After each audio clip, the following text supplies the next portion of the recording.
ಈ ಹೆದ್ದಾರಿಗಳ ನಿರ್ಮಾಣ ಮಾಡಿದ್ದಾರೆ. ಅಲ್ಲಿ ಟೋಲ್ ಗೇಟ್ಗಳನ್ನು ನಿರ್ಮಾಣ ಮಾಡಿ ಹಣ ವಸೂಲಿ ಮಾಡ್ತಕ್ಕಂಥ ಕೆಲಸ ನಡೀತಾ ಇದೆ. ನಾವು ಹೇಳೋದಿಷ್ಟೇ, ಪಂಜಾಬ್ ರಾಜ್ಯದಲ್ಲಿ ಈ ಎಲ್ಲ ಟೋಲ್ಗಳನ್ನು ರದ್ದು ಮಾಡಿದ್ದಾರೆ. ವಾಹನ ತೆರಿಗೆದಾರರು ಟ್ಯಾಕ್ಸ್ ಕಟ್ಟಿ ರಿಜಿಸ್ಟ್ರೇಷನ್ ಮಾಡ್ಕೊಂಡು ವಾಹನ ತಗೊಂಡ್ಮೇಲೆ ಮತ್ತೊಮ್ಮೆ ಯಾಕೆ ಟ್ಯಾಕ್ಸ್ ಕೊಡಬೇಕು ನಿಮಗೆ ಅನ್ನುವಂಥ ವಿಚಾರ ಇಟ್ಕೊಂಡು ಇಡೀ ರಾಜ್ಯದಲ್ಲಿ ಟೋಲನ್ನು ಬಂದ್ ಮಾಡಿದ್ದಾರೆ.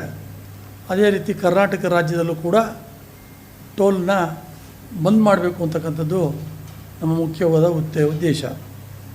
ಈಗಿರ್ತಕ್ಕಂಥ ನಿಯಮಗಳಲ್ಲಿ ಟೋಲ್ನ ಸುತ್ತಮುತ್ತ 8 ಕಿಲೋಮೀಟರ್ ವ್ಯಾಪ್ತಿಯಲ್ಲಿ ಯಾವುದೇ ಹಳ್ಳಿ ಬರಲಿ ಅಲ್ಲಿನ ವಾಹನ ಸವಾರರಿಗೆ ವಿನಾಯಿತಿಯನ್ನು ನೀಡಿದೆ ಸರ್ಕಾರ. ಆದರೆ ಇವರು ಅದನ್ನು ಆಚರಣೆಗೆ ತರ್ತಾ ಇಲ್ಲ.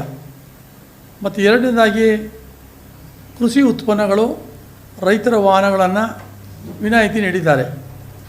ಆ ಒಂದು ವಿನಾಯಿತಿ ನೀಡಿದರೂ ಕೂಡ ವಿನಾಯಿತಿ ನೀಡಿದರೂ ಕೂಡ ಇವತ್ತು ಕೃಷಿ ಉತ್ಪನ್ನಗಳ ಸಾಗಾಟ ಮಾಡುವಂಥ ವಾಹನಗಳೆಲ್ಲ ತಡೀತಕ್ಕಂಥದ್ದು ಮತ್ತು ಶುಲ್ಕ ವಸೂಲಿ ಮಾಡುವಂಥದ್ದು, ದಬ್ಬಾಳಿಕೆ ಮಾಡುವಂಥದ್ದು ಇದು ವಿಪರೀತ ಆಗಿದೆ.